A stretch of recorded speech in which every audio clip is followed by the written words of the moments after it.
Let's welcome everybody in.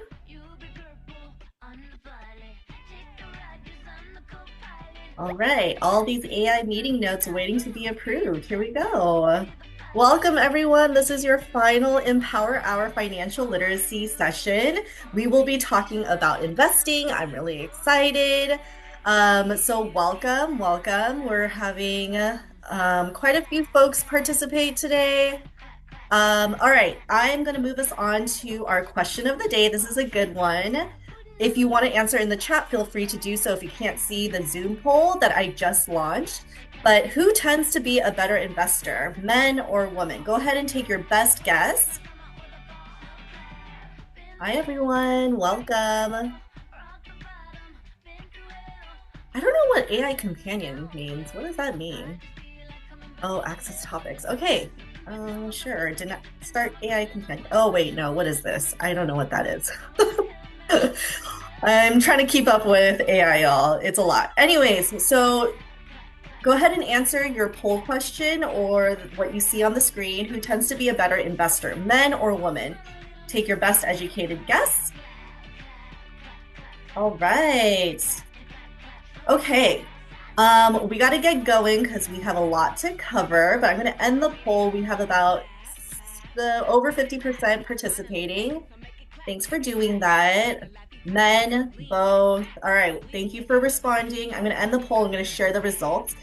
The majority says women tend to be better investors. Turns out when women invest, they actually come out ahead. Good news, y'all. A study of over 5 million people found out that on average, women earned about 0.4% more than men on their investments over 10 years. And the only catch is that women tend to hold back when it comes to investing, keeping too much money in cash, like their savings account, waiting until they feel like they know enough before investing. So I'm going to turn off Gwen Stefani. Thanks so much. And that's what we're going to be talking about today is making sure we understand the power of investing. All right. So thank you for taking that quick poll. So today's quote of the day: having wealth gives us the means to invest in the people, organization, and causes that matter to us, by Paco de Leon, who's the author of Finance for the People. So I really love how this reminder from Paco de Leon frames wealth as more than just personal gain. It's also about impact. And as we step into conversations about generational wealth, it's worth remembering that investing is not only about our individual benefit and future, but it's also about the health of our communities. And so the choices we make with our money, what companies we support, what industries we fuel, all send a message. And our role as investors, even as beginners, carries influence. And so by staying informed about where your dollar goes, we really can shape not just our own financial foundation and path, but also the world we want to live in. All right. All right. So today's primary focus again is on investing, and we're going to establish the foundation of the importance of investing. And I have to be clear that I'm not going to tell you where to invest or how, but to gain financial foundational knowledge on the importance of investing. We're also going to understand the difference between saving and investing because there is a difference. We're going to also know the impact of compound growth, understand how length of time, amount of money, and rate of return affect your final outcomes, and then identify different investment saving vehicles. And then we're going to invite a special guest speaker, Melanie Simons, and hold a Q&A with one of our Star Academy graduates. All right, so once again, I want to make it clear that I am only providing educational information for today's workshop. I am not a certified financial planner or a financial advisor and cannot offer you advice on where you can invest in. So please keep this in mind. And also that I cannot be responsible for the financial decisions you make after this session. All right, we got that out of the way. So, all that to say, let's do a quick Zoom poll from last week to see what you learned. And if you weren't here last week, don't worry, just take your best educated guess. Let's get to it. So which of the following factors should you consider when applying for a credit card? The annual percentage rate, credit limit, annual fee, or all of the above? Go ahead and take your best educated guess. All right. Way to go, people. We have about 100 folks in this room. Awesome. Welcome, welcome. We are just doing a review poll from last week. So the question is, which of the following factors should you consider when applying for a credit card? Is it annual percentage rate, credit limit, annual fee, or all of the above? All right. If you have not voted, please do that now. Feel free to write your response in the chat. All right, great.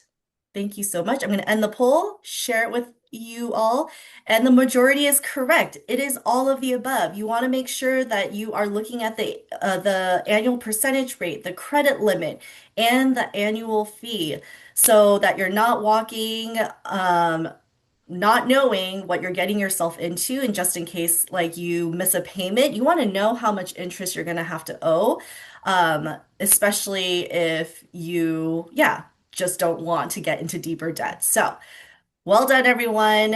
Okay, I'm going to stop sharing, go back. Next question. Which of the following best describes a credit score? Is it total income a person earns annually, or is it a numerical assessment of an individual's creditworthiness, a number of credit cards a person has, or the amount of debt a person carries? If you come in for, if you're coming in, please No, be watch out, mindful to turn leave the war, off but I was like, let me just.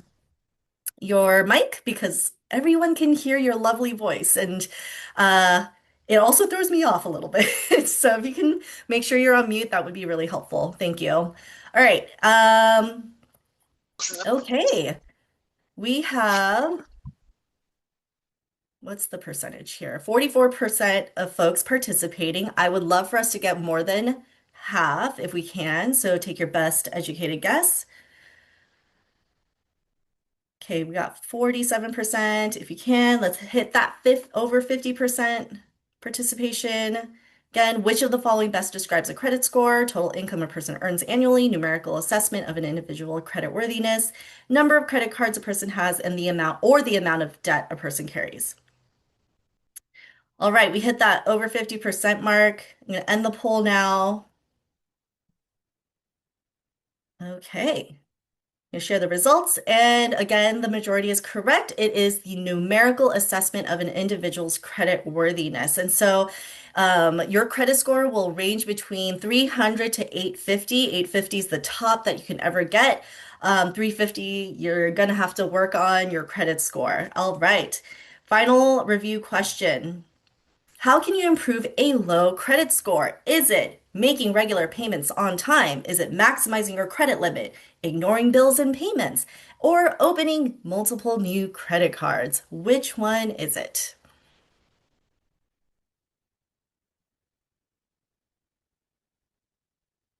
Alrighty. Which one is it? Waiting for that over 50% participation rate so that we can get going.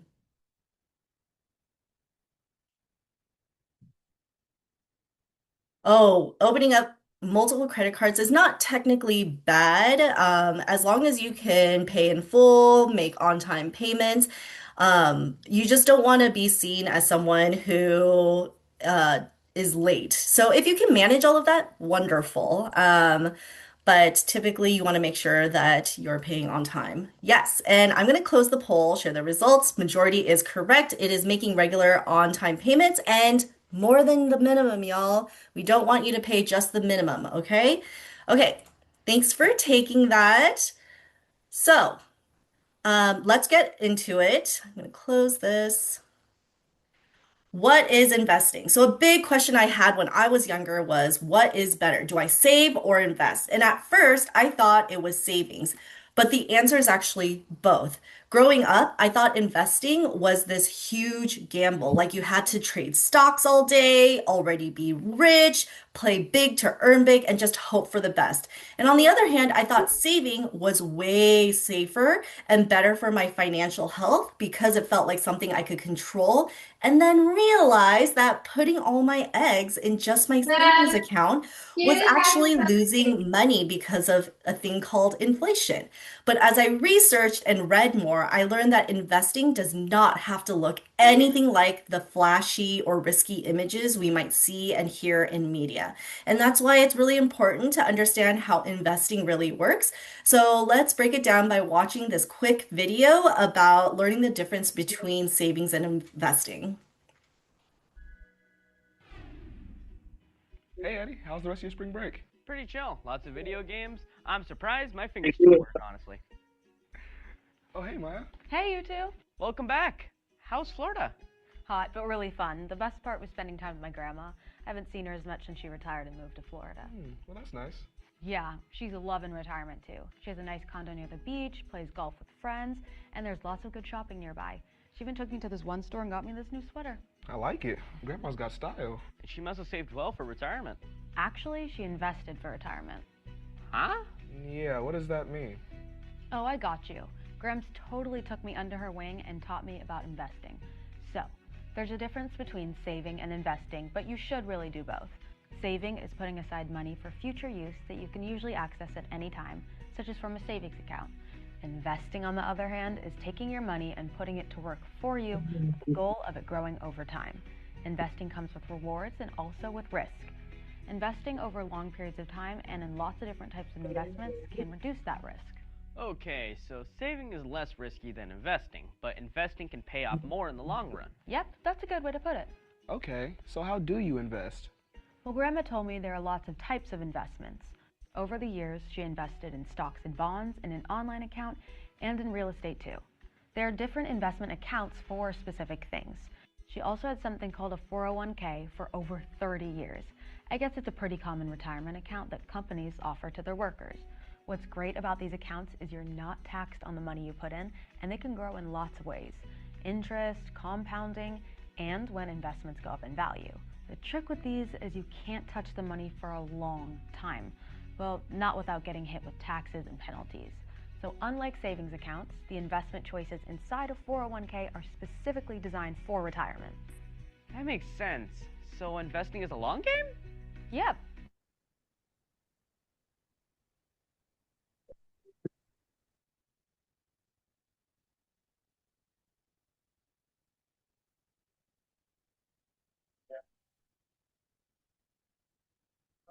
So sorry that I just got kicked out for some reason. Hold on one second.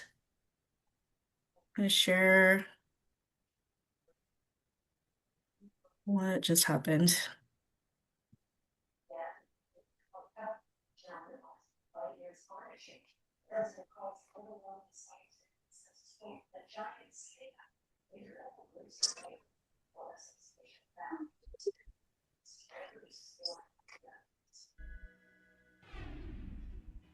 Hey Eddie, how's the rest of your spring break? Pretty chill. Lots of video games. I'm surprised my fingers still work, honestly.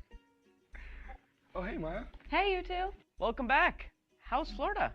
Hot, but really fun. The best part was spending time with my grandma. I haven't seen her as much since she retired and moved to Florida. Well that's nice. Yeah, she's loving retirement too. She has a nice condo near the beach, plays golf with friends, and there's lots of good shopping nearby. She even took me to this one store and got me this new sweater. I like it. Grandma's got style. And she must have saved well for retirement. Actually, she invested for retirement. Huh?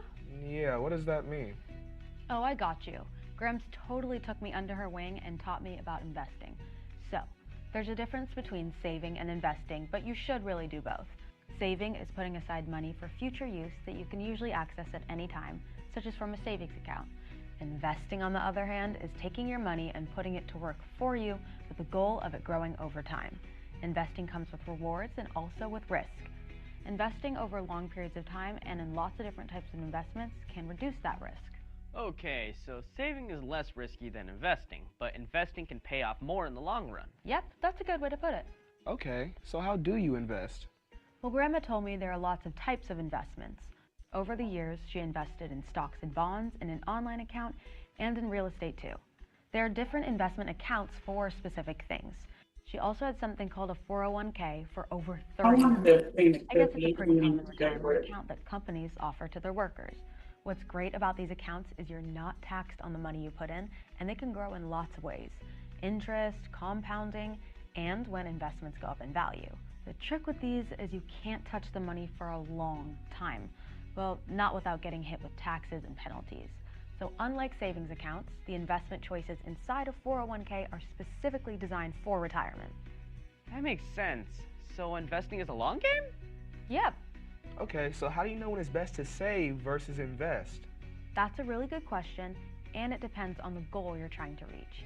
Usually, if you have more than 5 years to invest, you can afford to take some risk and have the chance of growing your money more. If you have less than 5 years, you'd want to put your savings in something that might not grow as much but is safer. People typically save for short-term goals and invest for long-term goals. Cameron, let's do an example with some of your goals.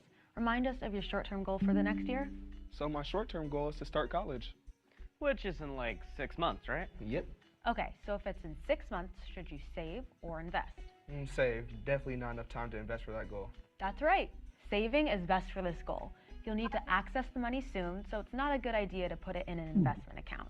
Investments can go up or down, and if you need the money, that's too big of a risk in the short term. How about your medium-term goal? So when college ends, I'm planning on buying a car. So that'll probably be in 4 to 5 years. Would you invest for this goal then? I don't know. This one's a bit trickier. Maya, what do you think? I would still say saving is the best here. It's less than 5 years in the future, so it may be too risky to invest for this goal. But let's talk about your long-term goal next. I know this one. To have a family. Yep, I'm a family man. But in terms of financial goals, I want to save up for a down payment on a house someday. All right, what's the timeline on that? Not trying to have kids anytime soon, so I'd say at least 10 years for the house. So I think investing be the best option here. I agree. Me too. 10 years is a long enough time to invest, write out the ups and downs of the market, and reach your goals. Okay, what's your longer-term goal? Longer term goal? Yeah, retirement, of course. Oh. Yep, thanks to Grams, I learned retirement should be on everyone's horizon. So, do you save or invest? Well, this one is 100% invest. Agreed. I'm not planning to retire for a long time. I mean, I haven't even started college or a career yet, so I definitely have time to invest. You guys are right. You want to invest for the future, but a lot of people don't know how much it helps to do it when you're young.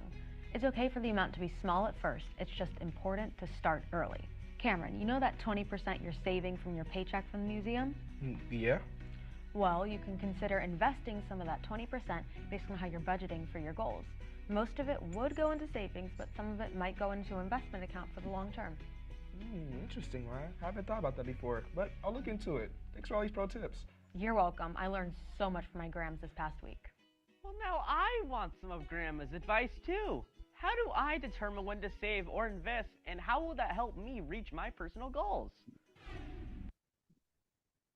All right. So we learned that there's a difference between saving and investing. Saving is for short term, and it's money that you set aside for the future that you can use anytime within a short term period.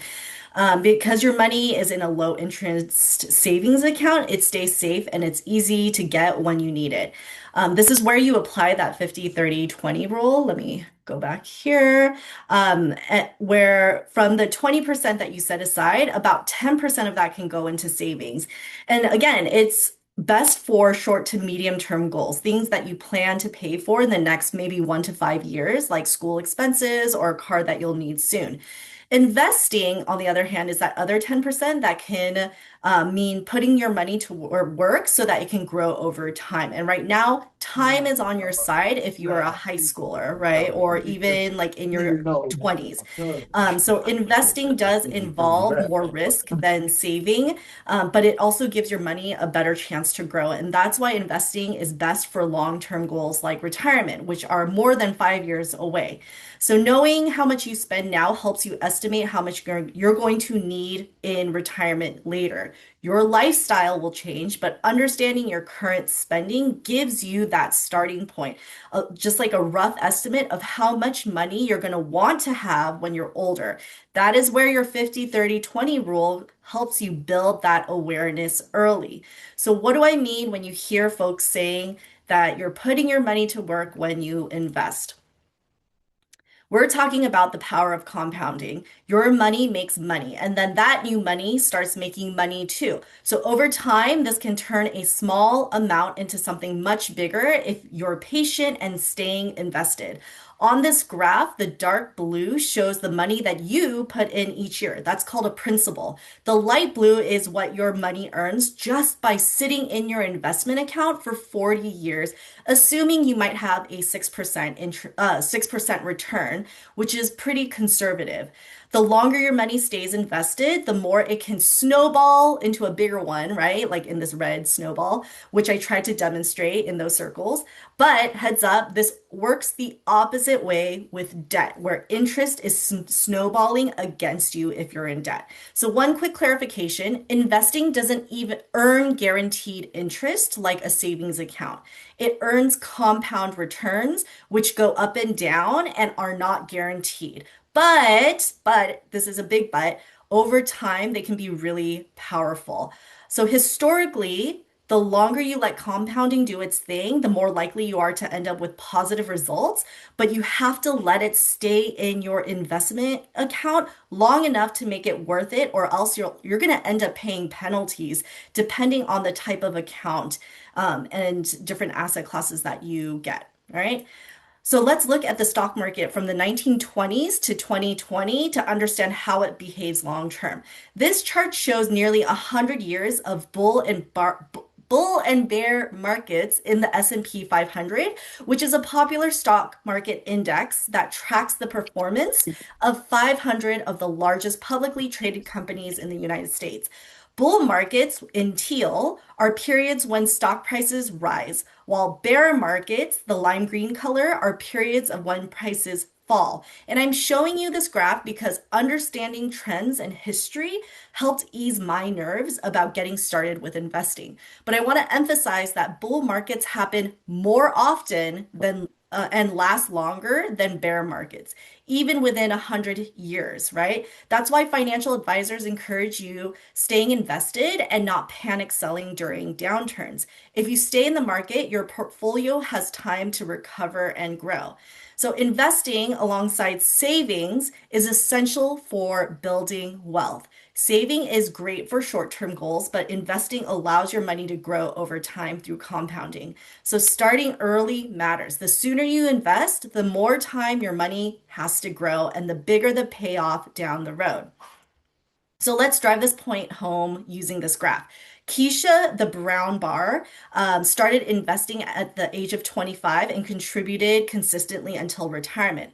Juan started at 35 and Lily at 45, even investing double to try to catch up to Keisha. All three invested regularly, but you can clearly see the snowball effect working most powerfully for Keisha. Starting earlier gave her a big advantage that's hard for Juan and Lily to catch up to, even with the higher contributions. So again, starting early matters most, but starting at any age, whether you're 40 or 35 or 21, it is better than not starting at all. So if you'd like to learn more about how much you could earn by the time you retire with a compound return of 6 or 7%, I recommend using a compound calculator, which I can share in the chat right now. And again, this is just a tool that does not guarantee what you will make. It's just a useful tool to see the possibility of what compounding can do with your money that you contribute to in your investment account. So if there is one thing that you remember from today, it's that time is your greatest asset when it comes to investing. The lesson here is very simple. The earlier you start, the better. Remember that long-term investing is about commitment and not chasing the next hot stock. The real growth comes from staying consistent, being patient, and letting your investments grow over years and not trying to make a quick buck on the latest trend and understanding that the market will dip, but time will help it recover. All right. So, where do I get started? To invest, you can open an account on your own or get help in making decisions from a financial advisor or a digital advisor or a brokerage company that holds your accounts. Brokerages are companies that help you invest your money, and they can be found online or in branch locations in different cities. So examples include like Charles Schwab, Fidelity, Vanguard. These are just a few that have been around for a long time and may offer advantages like lower expense fees compared to newer brokerages. Things like, what is that called? Robinhood. Not, I don't really trust Robinhood because it's like newer. And anyways, that's a side note. But it's important to do your own research and choose one that fits your needs. Next, you're going to need to decide how to invest. So if you open and manage your own investment account through your brokerage company, you have a couple of options that are not mutually exclusive. You can individually buy stocks, buy mutual funds or exchange traded funds, or hire a financial advisors. Keep in mind that if you individually pick different stocks to purchase on your own, that will take significant amount of energy and time to manage versus buying a mutual fund or an exchange traded fund on your own. ETFs are known to be lower in fees compared to individually buying it or going with a mutual fund. So mutual fund and ETFs or exchange traded funds, like I just said, are like baskets already filled with a mix of vegetables that are tailored to you. Mutual fund is like a pre-made basket where a chef decides which vegetables to include and in what quantities. You pay the chef to keep the basket fresh and balanced over time through fees. An ETF is like a ready-made basket of vegetable that's already sitting on the store shelf. You can grab whenever you're shopping and pay the price listed at that moment. There's no chef managing that ETF basket actively like a mutual fund, so you'll be paying less fees for an ETF than a mutual fund. So again, the difference is that mutual fund has an active manager slash chef managing your basket versus an ETF, you don't. That's why it's easier to buy into an ETF than a mutual fund. So these baskets make it really easy for you to own a variety, a diversity of shares without having to pick and manage each one individually. And then we have your hired financial advisor. They take a big cut of your hard-earned money over the course of your years. And I personally use a robo advisor since they're significantly cheaper, like around 0.3%, depending on where your brokerage company is at. But if you hear of a financial advisor who says their fee is 1%, you might want to consider if paying someone is worth it, right? 1% might not sound like a lot, but it definitely does take a chunk over the decades you invested. Okay, so I know I went into the weeds with ETFs and mutual funds a bit, but let me zoom out to get us to the basics. So what is in your investment bucket? Let's talk about investing using this bucket analogy. Think of your investment account like a bucket. Since we can't go over all the different types of accounts, these are your different options of what investment accounts you can open, your different buckets. So for example, I currently have a health savings account, a 529 education bucket for both my kids, and multiple retirement buckets like a Roth IRA, a 401k, and a rollover IRA, and a standard brokerage investment account. But you have to understand that it's not enough to just open these different accounts. You have to put money into the account and you actually have to invest that money for it to grow, right? And that's where you choose which asset class you put it into your different buckets. So what's in your bucket and making you understand? An asset is something valuable that you own. When we talk about investing, there are three basic asset classes that make up a healthy portfolio, a group of assets invested for a specific purpose. So the first one is stocks. When you buy a stock, you're taking a risk in the hope that the company is going to grow in value. You can make enough money through dividends, which is the share of the company's profits, or when the stock price goes up. But stocks can also go down and you can lose money. The key is to hold on to stocks long term, writing out the ups and downs so your overall investment grows over time. Bonds are like loans you give to a company or the government. They pay you a fixed interest rate over a set period. And when the bond matures, you get that money, you get back your initial money plus the interest earned. Bonds are less risky than stocks, but usually have lower expected returns. And then finally, we have cash. This is money in like a savings account or a money market. It's safe, it earns a very small amount of interest, and is easy to access. This is, again, good for short-term needs, but not ideal for long-term growth. All right, so how to build the right mix. So remember what we just looked at. Diversification is all about how you fill your bucket. You don't want all of your money in just stocks, bonds, or cash. That is very, very risky. Mixing your assets across all three keeps your portfolio balanced. This is where mutual funds, index funds, ETFs, target date funds really help. They're like pre-mixed baskets that hold a little bit of everything for you. So by using them, you can diversify your bucket without having to pick every single stock or bond for yourself, making it really easy for you to grow your money while managing risk.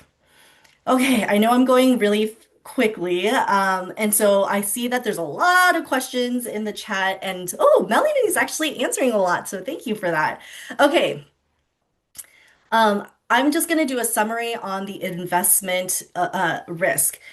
So there are other considerations when it comes to investing. The first one is fees. Some funds charge fees. They make sure you know how much the fee. I want you to make sure that you know how much those fees are. But if you do look at how much different assets cost, please look at the expense ratios of different index funds. Anything below 1%, I feel like is pretty good, but Melanie can share more later if I'm correct. I don't like to pick anything above 1% or 1% even. That's a lot. Access. Now, know how and when you can actually withdraw your money. It depends on the type of account you have. Regular brokerage accounts let you take money out anytime, though selling for profit will probably trigger capital gains tax.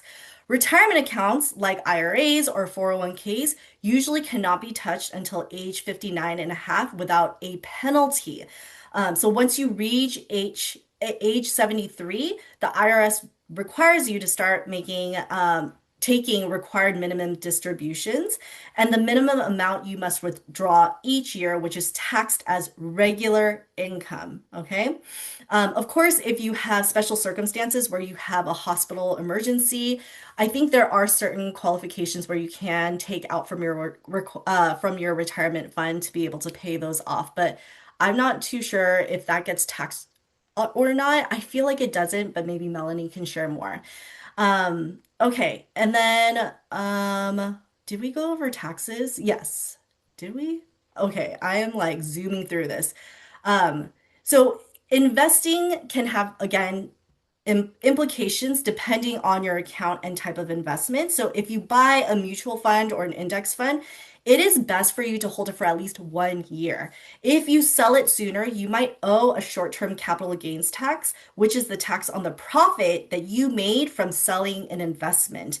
This tax is actually based on your regular income tax rate, so it can feel like your gains are treated as if they were extra income for that year. Holding on investments for more than a year qualifies for long-term capital gains rate, which is typically lower. So think of your investment bucket as something you fill carefully with a mix of assets. Stocks, bonds, and a cash all play a role. Diversify by purchasing things like mutual funds and index funds, and be patient. Make sure your choices match your goals, and that's how you let your money grow over time. All right. Also, if you are wondering how much of your money you should invest in these different assets while managing risk as you age, some investors have used the rule of 110 to help them decide on asset location. This is not a hard and fast rule for everyone. This is just something that I have seen around in the investment community to decide how much to allocate. So the rule of 110 says the percentage of your portfolio invested in stocks should be 110 minus your age. So that means percentage in stocks equals 110 minus age. So if you're 20 years old, that means we take 110 minus 20, which equals 90. 90% should be in stock, while the other 10% should be a mix of bonds and cash. And as you get older, your stock percentage should decrease while your bonds increase, since bonds have a lower risk and return, which is something you want as you near your retirement age. You do not want to be risky as you age out, right? All right, that's it for the learning portion of our investing session for today. You learned that investing isn't about being rich or perfect. It's about starting early and staying consistent and giving your money time to grow. Thank you so much for allowing me to take you on this wild ride of getting educated in investing and in your personal finance. As we close out this portion, go ahead and type your reflection response in the chat. What is one investing idea that stood out to you today? So go ahead, type it out. What is one investing idea that stood out to you today? And I'm going to invite Melanie and Chidera to come up to the front. Melanie, are you there? I'm here. Hello. Yay! Hi! Hi. Let me Hi. spotlight you for everyone. Chidera, are you here? I am. Yay! Okay, I'm gonna spotlight you as well. Look at all these new ideas that stood out to folks. The 110 rule, ETFs, love it. Thank you so much. All right. Amazing. Chidera, you're on. Hi, Melanie. Thank you so much for Hi. today. Okay. So today I'm going to ask you a few financial literacy questions to help educate our audience about investing. So, okay. The first question is, what's the biggest myth young people believe about investing? Oh, that's a good question. I think that the biggest myth, and just because my bio was up very quickly, I just want everyone to know I did go in and answer a couple questions in the meeting chat. Happy to help more there over time. But I have been in financial services, so investing for my career for the last 20 years. And one of my greatest pleasures is to be able to help women, especially young women, get their arms around all the complexities of investing so that they can build a better financial future. So, going back to your question, Tadera, the question was, what is the greatest myth? And I think, frankly, that you need to know a lot and you need to have a lot before you start investing. Rather than considering yourself to be an expert before you start, you don't need to be an expert. You just start. And we'll talk about some of the starting points today that can be helpful. The other aspect of that myth is that you have to have a lot of money before you start investing. And that's just not true. The company that I work at is Charles Schwab. We are a brokerage, and you can get a brokerage account, an investing account completely for free with $0. You'll, of course, need at least a few dollars before you buy any investments. I recommend about 50 as a beginning point. But just having $50 is enough to begin investing for your future. And I would add to that that when you have a job, many jobs allow you to take some of your paycheck and contribute to a retirement plan through the employer. And that is more investment that you are making in your future. I've heard that myth plenty of times. And I love the idea that it doesn't really matter at all. I just love how you're emphasizing that the act of just starting and, just having any amount of money is beneficial. So that's great. Absolutely. So the second question is, how is retirement connected to investing? Well, that's a good question. And it kind of links back to the video that Sylvia showed us when they were talking about investing versus saving. When you're putting money away for the future, you want to invest it because that's the maximum growth opportunity is investing. We'll talk more about what that means if you'd like, but the bottom line is investing for retirement means investing for the future. When you're retired, presumably, you don't have any income from your work anymore. You need to create your own income. And you can create your own income by having a nest egg or an account of investments that you have saved up throughout your working years and you can draw from in retirement. Okay. Yeah, I love that. It just sounds like retirement isn't just about stopping work, but also having income for a comfortable future. So, yeah. The third question is, if we only have a little bit of money, can we still start investing and how?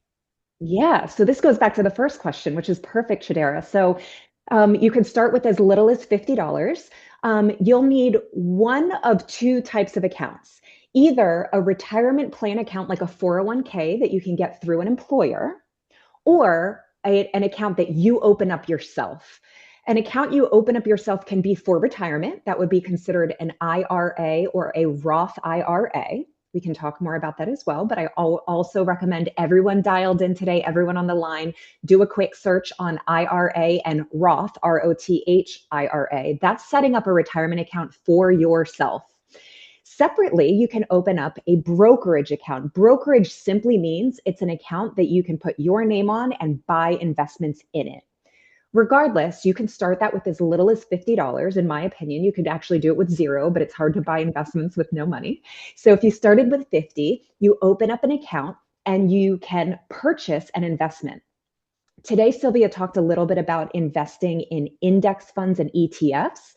That is what I often share is a very clean and simple way of getting a diversified basket of investments that you don't have to make decisions on day in and day out. Since I mentioned that, I should also share with everyone, just like Sylvia did earlier, this is not investment advice. This is simply education and sharing my own opinions with no indication of what my employer would suggest. So back to the answer to summarize, Chidera, I would say starting with as little as $50 and then contributing on a regular basis would be an amazing way to start and get comfortable with buying investments. You can buy investments as early as 18. Wow. So I'm really glad to hear that because as a teenage girl, I'm just very influenced by everything that's going on social media. So I'm buying everything. And, I'm just really intimidated to start investing now. So I'm glad to know that investing, even with a small amount, is beneficial. So that's amazing. Okay. So the fourth question is, what do I need to look out for when choosing what to invest in? Oh, that is a tough question because it feels like investing is loaded with things to look out for.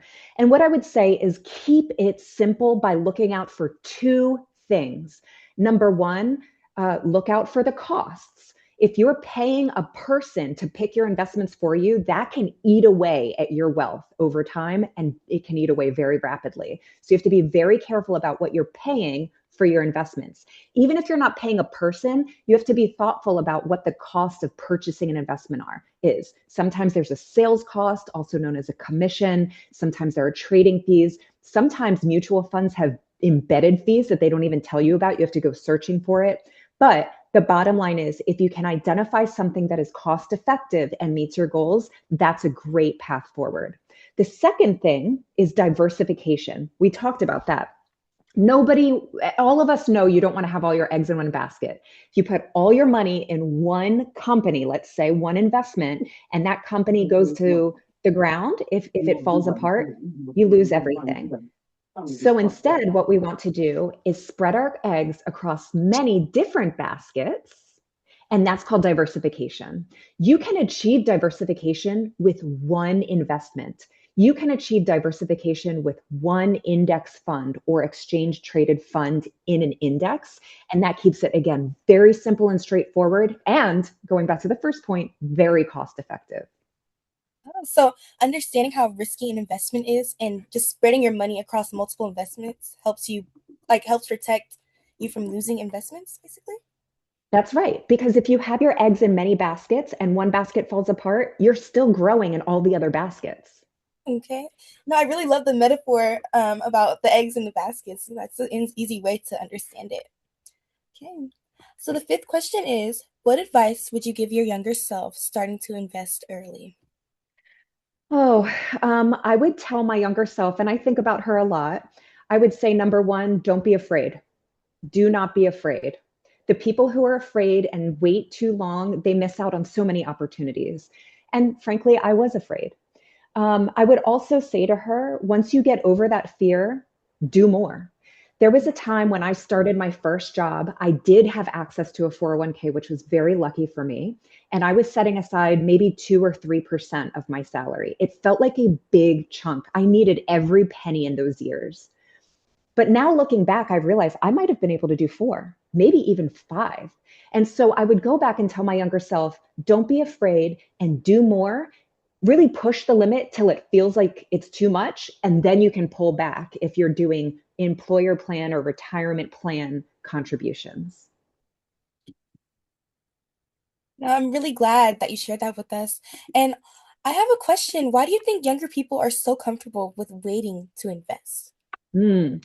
Well, it's why we wait to do anything. It's why I needed to pick up my dry cleaning 2 weeks ago and didn't. There's a natural procrastination in doing things that aren't convenient. And so setting up investing to be convenient, automating it, having automatic contributions come out of either your bank account or out of your paycheck makes it super simple and super easy. So that's one way to address it. The other reason why young people are so comfortable waiting is because it feels so far away. Why would I want to sacrifice 2 or 3% of my money today, knowing I'm never going to see that for 20, 30, 40, 50, 60 years? I get it. It makes sense. But let me tell you, if that's you, if you're thinking in your head, I don't want to do this now. I have so much time ahead of me, and who knows what the future will bring. Let me tell you something. In 5 years, when you look at what you have done for 5 years, that gratification, the growth, the compounding interest on your savings will feel so good. You don't need to even take the money out to feel the impact of the growth. You simply see it in your accounts. You make a habit of looking at it and tracking your growth and success. And that will feel as good as one day in the distant future when you're actually taking money out of your accounts. Okay, I love that answer. Okay, so the last question I have for you is what's one investing habit that has really helped you succeed? Mm.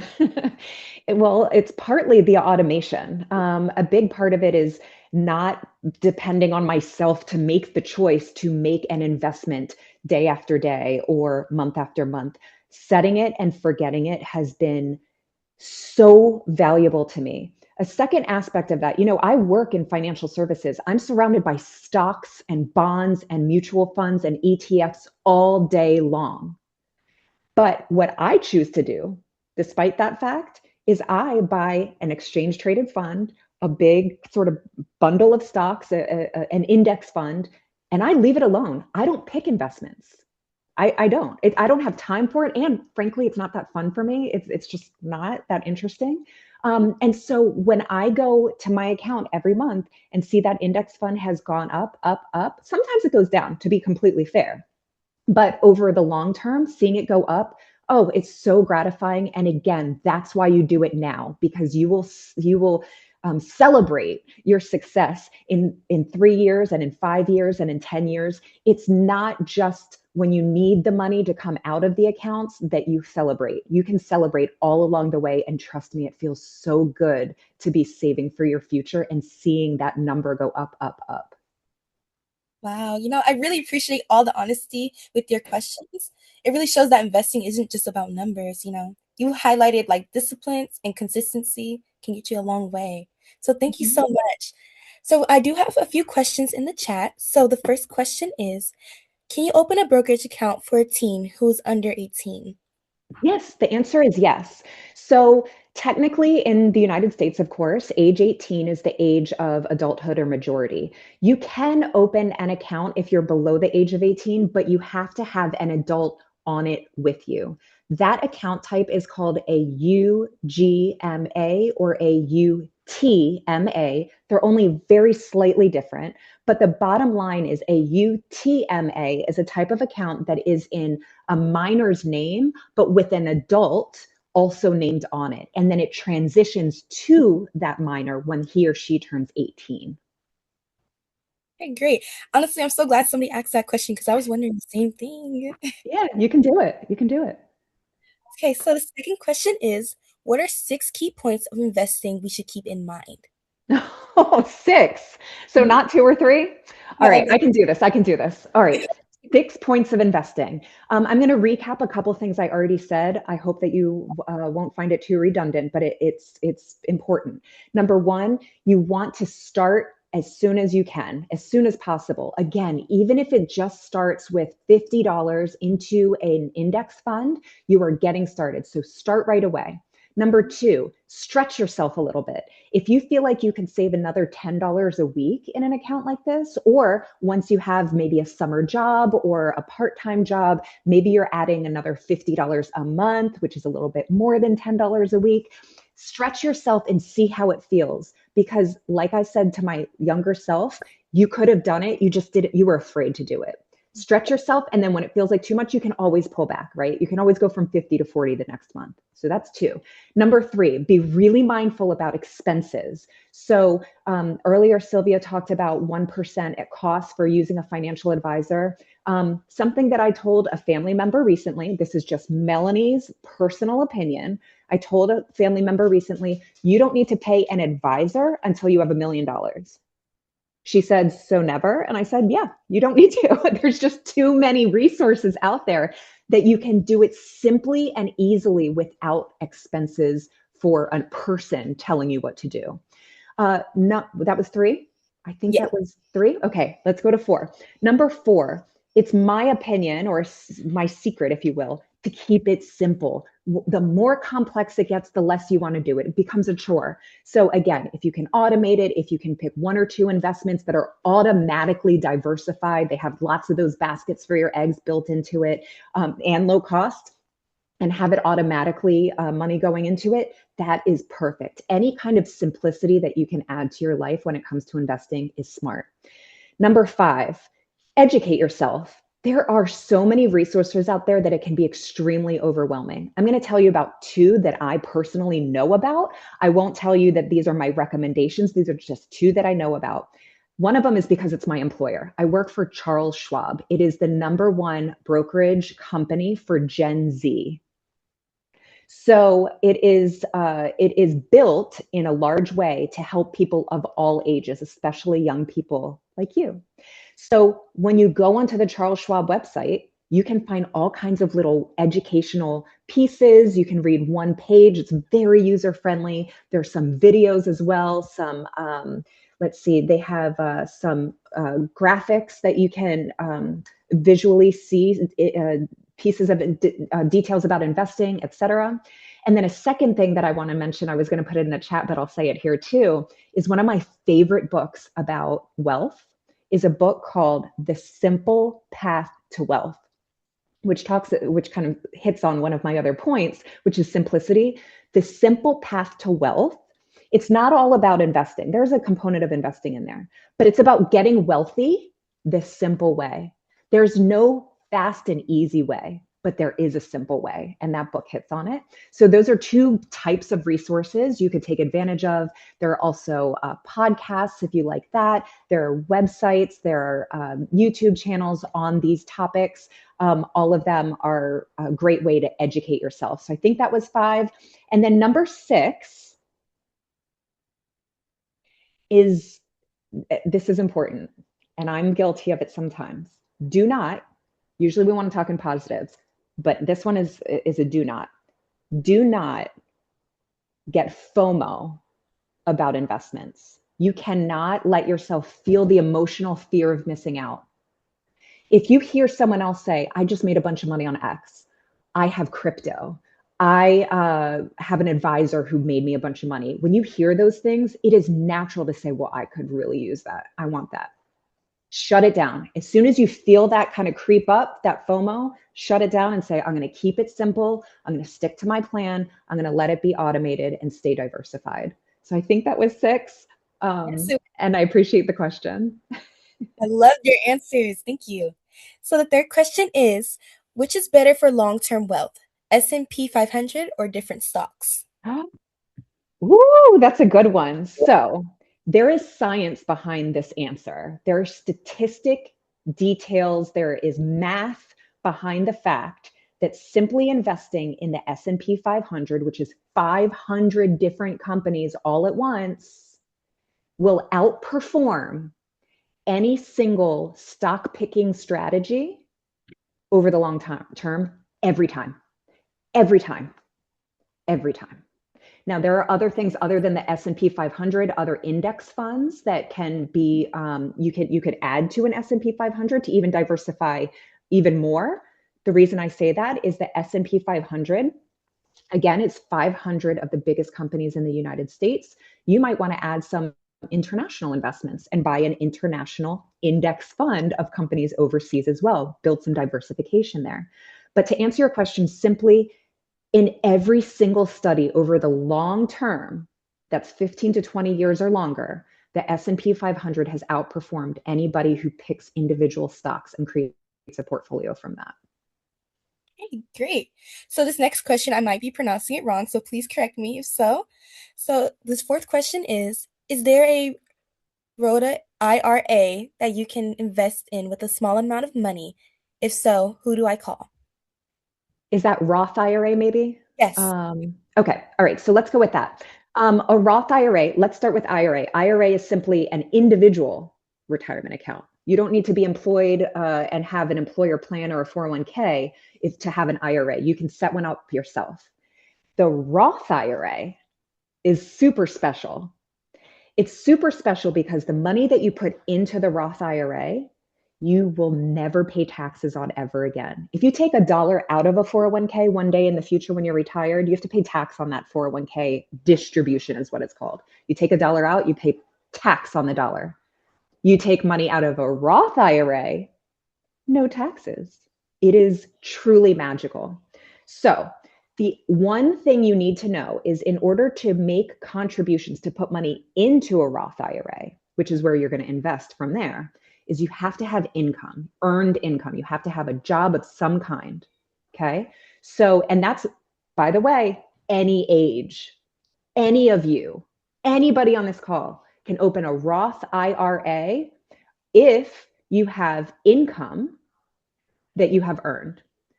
I want to caveat that by saying there's some other details like income limits and things like that. So wherever you choose to open your Roth IRA, you should ask a person at that brokerage for guidance to make sure that you understand what the limits are. But my point is, you can open a Roth IRA as long as you have earned income. In any year, you can make contributions to that Roth IRA up to the amount of your earned income, meaning if you earned $1,000 babysitting, you can make $1,000 contribution to your Roth IRA. And then once the money is in that account, you can buy the investments that we talked about earlier. I could talk about this all day long. It is my passion, but I'm going to pause that by going only that far because I want to make sure we have time for other questions. Okay, so I have one more question for you. And the last question is, can I invest in one or more Roth IRA? Yeah.